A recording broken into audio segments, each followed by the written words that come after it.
Let's move over to Double or Nothing, which is Sunday night on pay-per-view. We are up to 10 matches because tonight on Rampage, they did add the House of Black against Daddy Ass and the Acclaimed for the Trios Championship.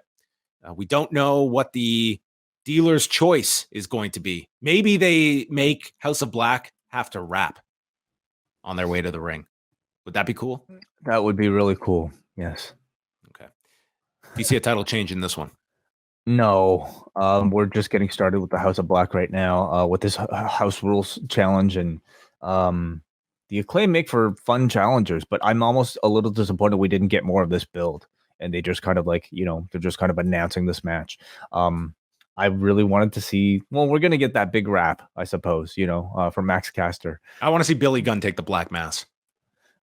That could very well happen. Why? Why Billy Gunn in particular? Because he's a mass man. Very good. Yeah. Yeah, I see House of Black retaining in this one. House of Black retain, absolutely. I think it'd be a good match. I don't know if I'm looking forward to, make any waves once the show's done. Ethan Page and the Guns are taking on the Hardys and Hook, who's replacing Brother Zay. And Tony Khan indicated this would be on the buy-in. I haven't seen if they have officially listed all the buy-in matches yet, so I'm just going off the list that we have here. But regardless, I do like the combination of Ethan Page with the Guns, but I think this is all designed for the Hardys to get a feel-good win and probably propel the Hardys into chasing the tag belts coming out of this show. Yeah, I would probably agree with that. And they would get to own Ethan Page's contract. Oh, of course. There's that aspect to this. That's as well. Yeah. If a contract's involved, I mean, it's probably going to the person who gets to control the contract. So maybe this will take place all hour of the buy-in. Just a whole match. Whole hour. Okay.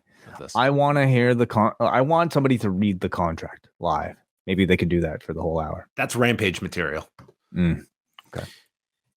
Jade Cargill against Taya Valkyrie for the AEW TBS Championship.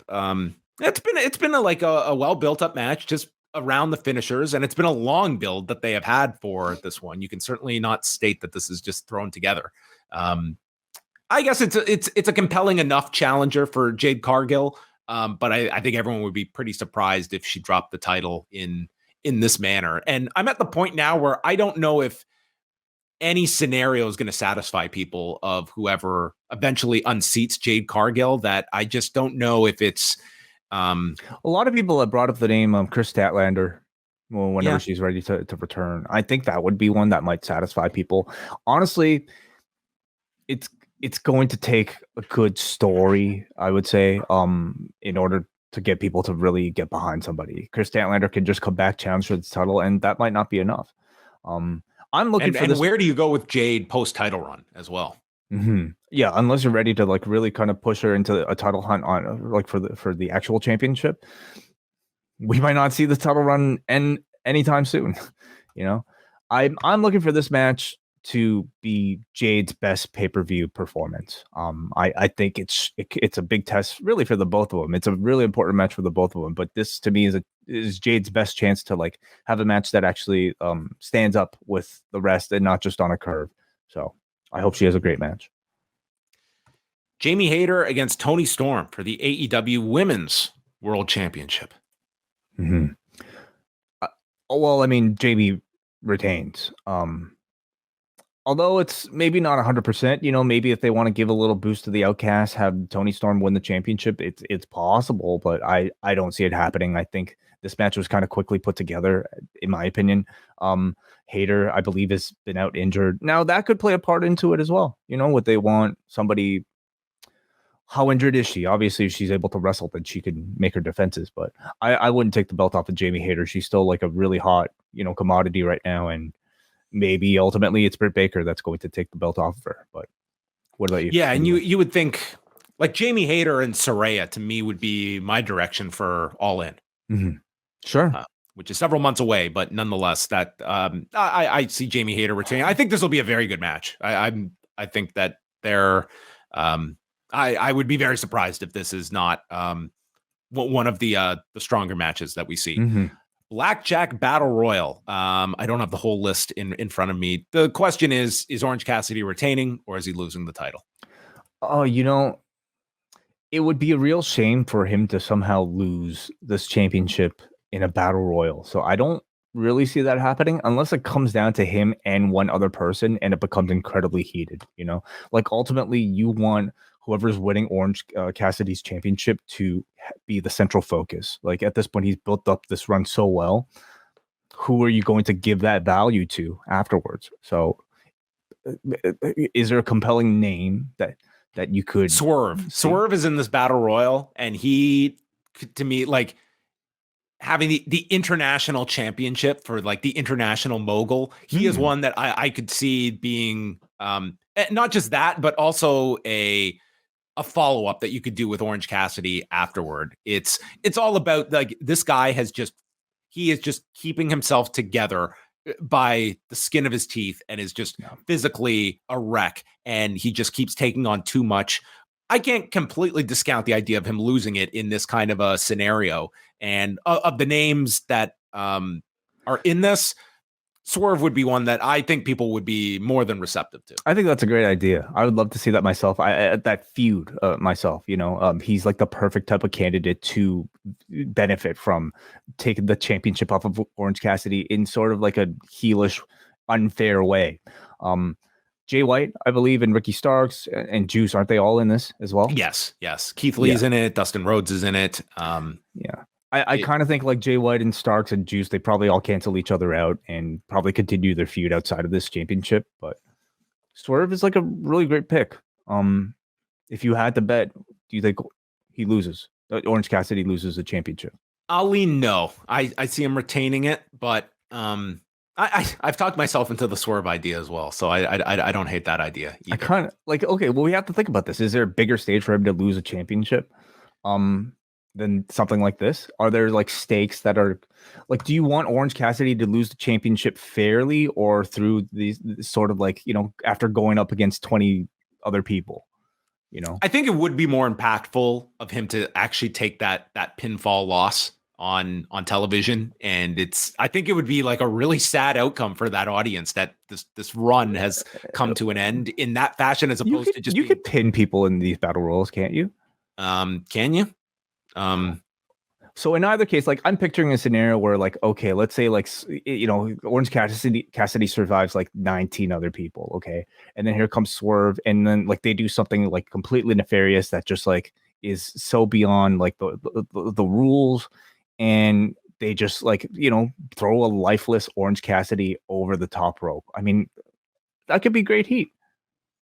It could be. I would do it on television. I just think it's not going to be the primary story coming out of a pay-per-view like this, that I feel that it's better designed. Like that could like end a show on a Wednesday night instead. I'll lean towards Orange Cassidy.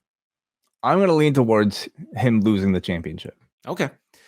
Unsanctioned match between Chris Jericho and Adam Cole, with the JAS in Jericho's corner and Adam Cole having Sabu and Roderick Strong as backup. And since we talked on Wednesday, there was quite a bit of like criticism over Sabu and some of his like past, like some terrible things that he had written.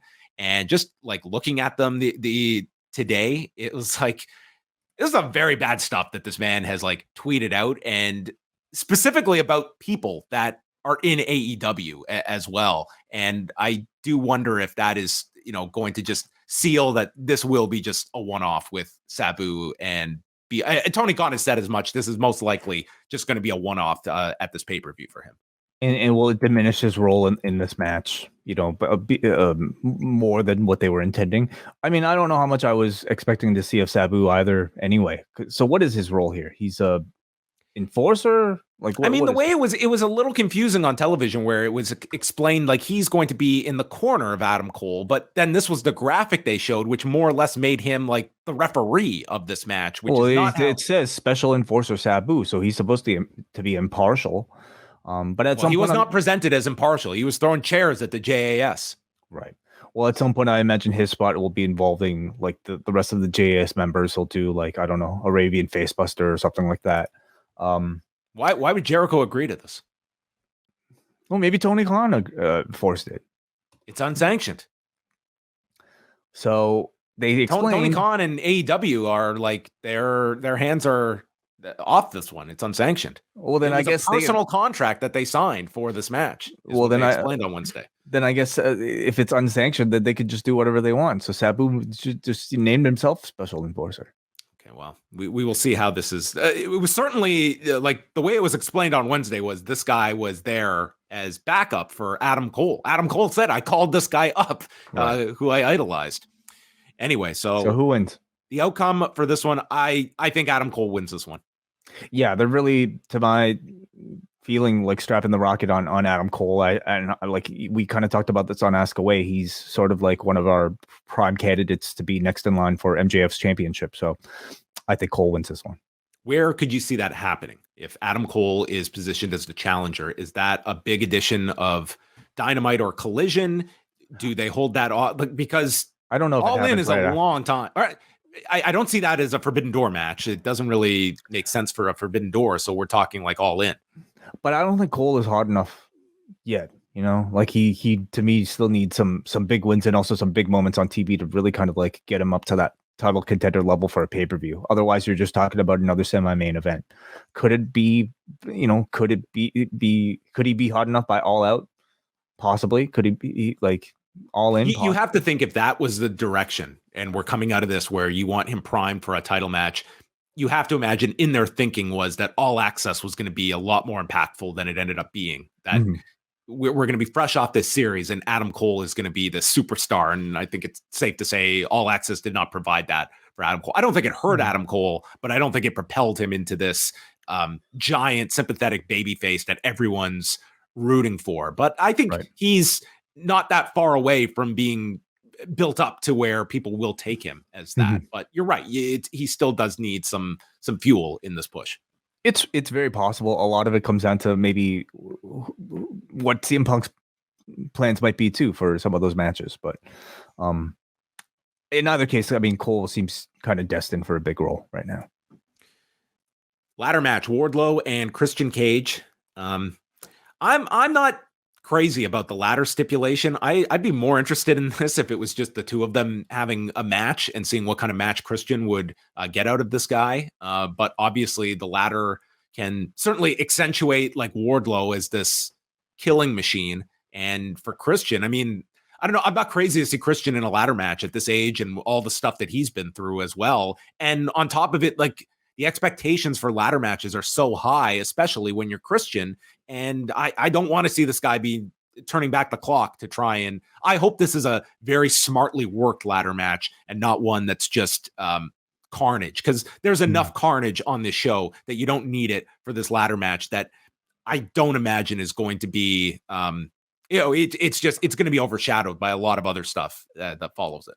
Agreed. I think that for that reason, it creates a really interesting challenge for Christian, a guy who's kind of made his name on these chaotic ladder matches. Now that he's at an advanced stage on a second career after a series of concussions, can he have a more psychologically based version of a ladder match? I think he can. I mean, I would have a lot of confidence in him in terms of the layout of this and not being susceptible to just going out there and doing stupid ideas that he was doing 20 years ago. Watch, he's going to take like a giant bump, like from the yeah, we might sound foolish on Sunday night. Yeah, Christian winning this is possible in my mind. Man, but they've hot potatoed this TNT title so often. That's what this title is. But like, isn't it time to change that perception? I mean, look at the difference between this and the international championship, especially now that they might do this sort of soft brand split. I could see, one of these championships staying. I mean, most likely this one staying on TNT and Collision, right? No, not if we follow the women's title doctrine. True, you're right. But I don't know. I think the title is in some rehabbing and is in need of some rehabbing, and I don't necessarily see Christian being the person. Like Luchasaurus more likely than Christian. Yeah. I mean, I keep saying it, like Wardlow to me is also if you're not going to Adam Cole immediately, like Wardlow should be involved in MJF in some form or fashion during this title run. To me, or else it makes that win over MJF at 1 year ago at Double or Nothing pointless. And granted, he lost a lot of steam after that, but nonetheless, he destroyed MJF, and you can reheat that up. And to me, it'd be a shame if this whole title run, you don't get to that program. Yeah, but man, Wardlow has lost so much while MJF has gained so much that the gulf between them is just so much further. And it's really like MJF title defenses are so rare that it's almost hard to justify that right now. And also, what do you do? How do you book yourself out of that? Because I don't think they want Wardlow to take a loss to MJF at this point. Oh, you got Arn.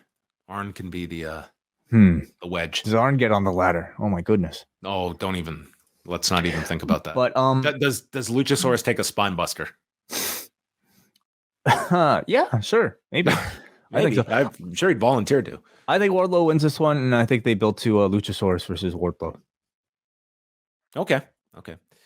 I'll go with Christian. Ooh, okay. Why not?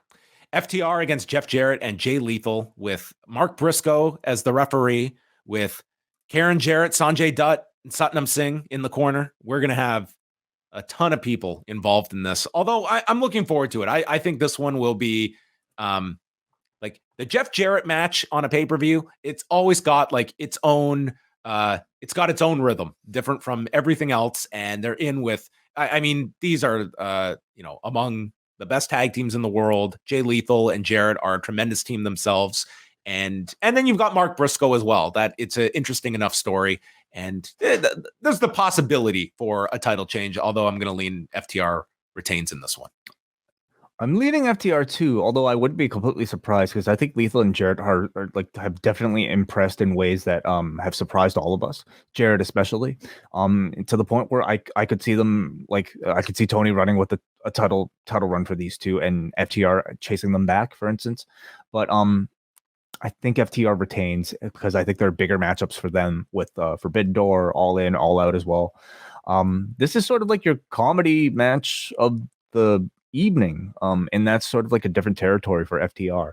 So I'm sure the match will be very good. We wait to see what sort of shenanigans will take place and how what they do with Mark Briscoe coming out of this. I think this will be a lot more than comedy because I think if this is executed well, it should be, the babyface Mark Briscoe sees Lethal for who he is. And that's the culmination of the match where his close friend Jay Lethal, he's just a snake. And it ends up FTR retain their titles. Mark Briscoe sees the light and that these guys were always with them.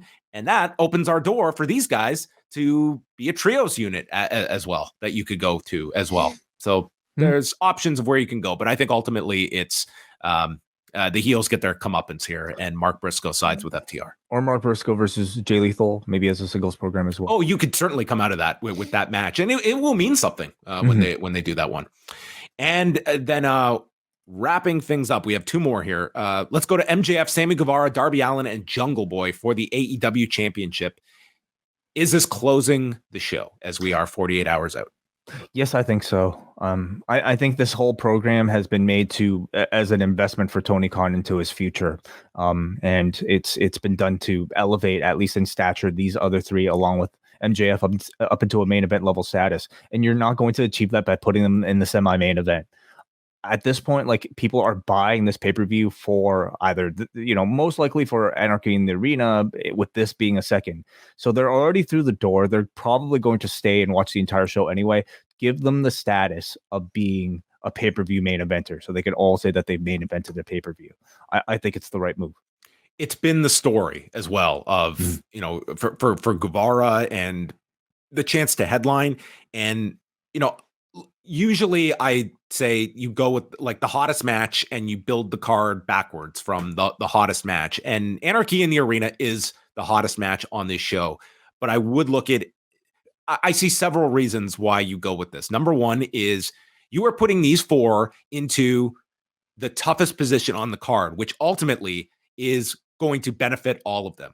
We know MJF, he's closed the show in the past, but for the other three, it is like, I could honestly see them having to follow Anarchy in the Arena. It's like, you want to be your main event program, go out there and follow this insanity, because that's what you have to do to be in this position. And not giving them that chance, it almost is a public vote of non-confidence towards these four in this situation. So for that reason, I even if you don't believe it's the number one match, and I don't think many do.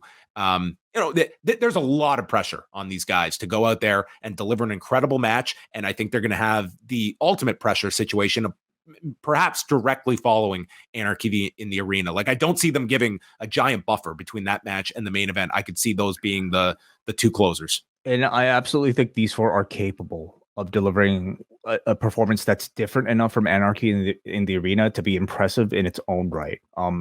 I think the goal for this match is for all four men to have a standing ovation at the end of the night. I think they're very capable of it. I mean, just remembering like the incredible chemistry MJF and Darby Allin had on their own. This is going to be like a really well planned and hopefully very well executed match that will benefit every person in this match coming out of it. I mean, I have not been the biggest fan of the build. It's had like its moments, but I would say by the end of it, I would grade it maybe like 7.5 out of 10. But the match itself is what everybody will remember, and it's really their chance to kind of build their legacy for this program. Yeah, I think you close it, and I would want something that's I would want to end the show with something Punk related.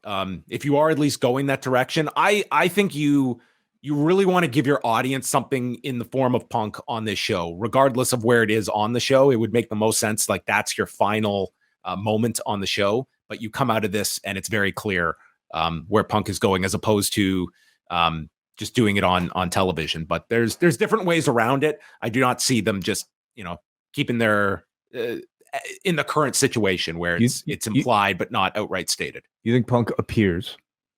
I would have a video. I would not have him physically appear until Collision. I think it could be as simple as like MJF winning the match, grabbing a mic and calling CM Punk out. Yeah, that's one way to do it for sure. Yeah.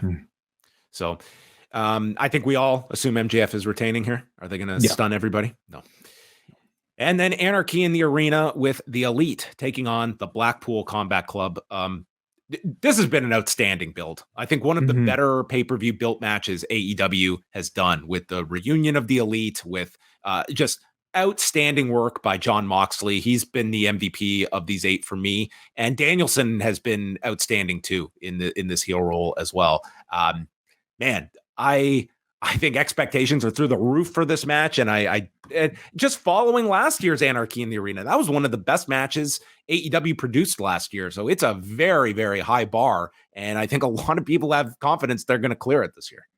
I really think so. I think the Blackpool Combat Club, especially now that they're full heels, have just created this. Just they're awesome. They're so great, and this type of match is really perfect for their style of like intensity and violence. And the Elite are on the other end, and you can't really find better people to have this sort of match with. I'm just trying to remember who were in the match last year. So Blackpool Combat Club versus Jericho Appreciation Society. Yeah, this is going to be an even better version. I'm fully expecting of the match last year. Do we expect any surprises? Do we expect the Don Callis or a Takeshita appearance? What are we thinking? I could, I would definitely think that Callis is involved somewhere in here. The more I think about it, the more I like the idea of Callis with the Blackpool Combat Club, as opposed to being separate from them and just feuding with the Elite. Because you're doing Anarchy in the arena, but there's so much still to be had with this program. At some point they get to Blood and Guts. I'm curious, because the Prudential Center was where the very first Blood and Guts was supposed to be, and that is where Collision is going to be in July. And maybe they do their make good and do Blood and Guts there potentially.